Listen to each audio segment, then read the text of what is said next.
Federal Reserve Board to cut its discount rate. Interest rates for credit cards, auto loans, and home mortgages occasionally follow changes in the prime, which is now at its lowest level in nearly 9 years. Yakima Valley's grower-supported hop analysis lab is busy grading the area's latest harvest, despite a worldwide hop surplus. Area growers may be planting smaller crops, but as NewsBeat's Lane Wanaka reports, the local grading lab remains a bustle of activity. Northwest hop growers have begun harvesting the smallest crop of the beer flavoring ingredient in years. It's a complicated process using intricate machinery. Washington, Oregon, and Idaho produce virtually all the hops grown in America, and this year Northwest hop growers are expected to harvest more than 40 million pounds of hops. That's down 25% from 1984. Burton Ginther is the local hop grading lab's chief chemist. He's hoping smaller crops will set off past overproduction. There's a worldwide surplus of hops.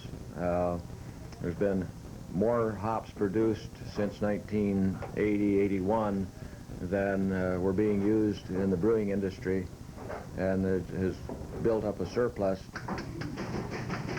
From the fields, the hops are taken to the state analysis lab to receive a quality stamp of approval before processing and ultimately being sold to the world's brewers. The plant's cone-shaped flowers receive the white glove treatment. In the lab, the tedious process of stem, leaf, and seed removal begins, a process growers pay for to ensure quality. Our objective is to determine the amount of leaf and stem that is present in the hops when they come in from the field. The larger material can be relatively easily hand-picked using the tweezers and the sorting techniques used. The fine material is then run through the aspirator for a mechanical separation, where the light material, which is the hop petals, is drawn off, and the leaf and stem, which is heavier, drops through. And while hop graders may look busy enough now, they can expect heavier workloads in about a week. Growing smaller crops enables farmers to let their hops reach prime maturity, and that means a later harvest. Lane Wanaka reporting for NewsBeat. And when NewsBeat continues, a group of city employees is denied a salary increase, and we'll have a special report on the people who slow you down during your summer travels.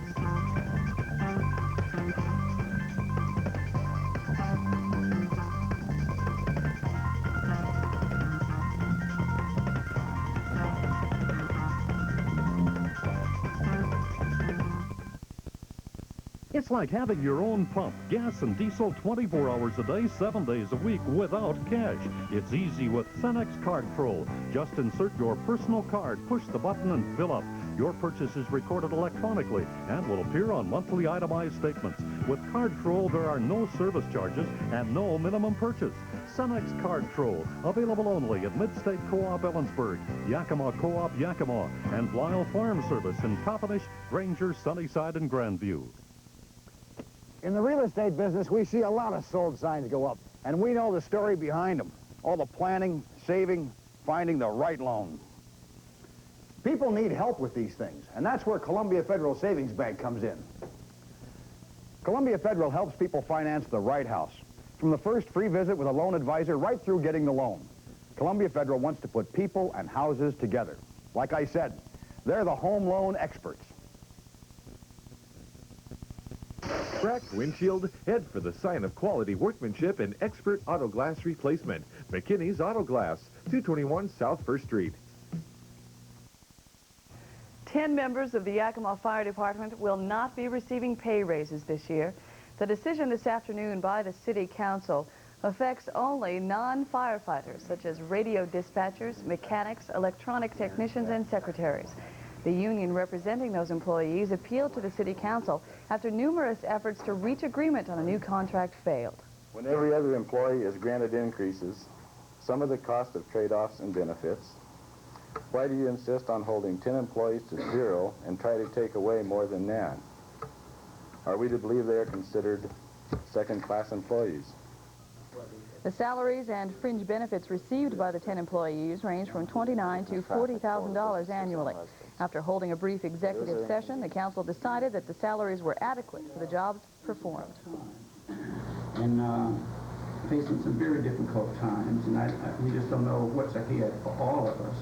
And so we just appeal to you as an employee group to cooperate with this decision.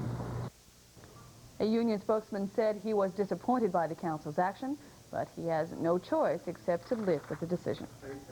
Figures from this year's voter registration drive are in.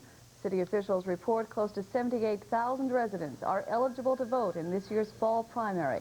The registration deadline for the September 16th election was August 16th. And officials proudly note this year's registration is up by more than 5,000 in compared to last year's election. Officials attribute the increase to a high interest in more visible offices up for grabs this year. Coming off of a big presidential year like 1984 was, there's always big registration drives and a lot of voter interest in a year like that one, so that brought our totals up. We have more registrars out there who are actively registering voters, and I think there's just more voter awareness. More than 500 registrars worked around the county collecting signatures from eligible residents. The local office in the Yakima courthouse is now accepting applications for absentee ballots. Officials expect to receive more than 2,000 mailers up to a day before the election.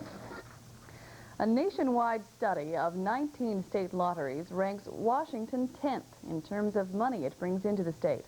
Washington's games brought in $150 million in the last fiscal year, meaning that on the average, every man, woman, and child in Washington spent $34 each on the games of chance. An audit specialist with the firm that conducted the surveys says lotteries are one of the most profitable businesses ever undertaken by state governments. The study says the lottery industry is generally healthy, but some older, smaller state lotteries are showing declines in revenue and profits. To maintain interest, some states, like Washington, are becoming more skilled in marketing and introducing new games. Washington Association of School Administrators Executive Director Dr. John Fotheringham says teachers in the future will be held to higher standards than they are now. Fotheringham says teachers will someday be subjected to drug testing, background checks, and competency tests, and that those who want to teach must be prepared to be good role models. Fotheringham made his comments as part of Education Week, held last week at Central Washington University. When they come out of the college in 1992 or 1991 with a teaching degree, there should be a lot more jobs available than have been in the past, because we have this large number of youngsters that have been born that are now flowing into the kindergarten and the early primary grades. And because the baby boom group is so large and is right smack dab in the middle of the childbearing age, we're going to have a significant number of more youngsters born, and we should have in-migration of young people into this state. So the job outlooks look pretty good.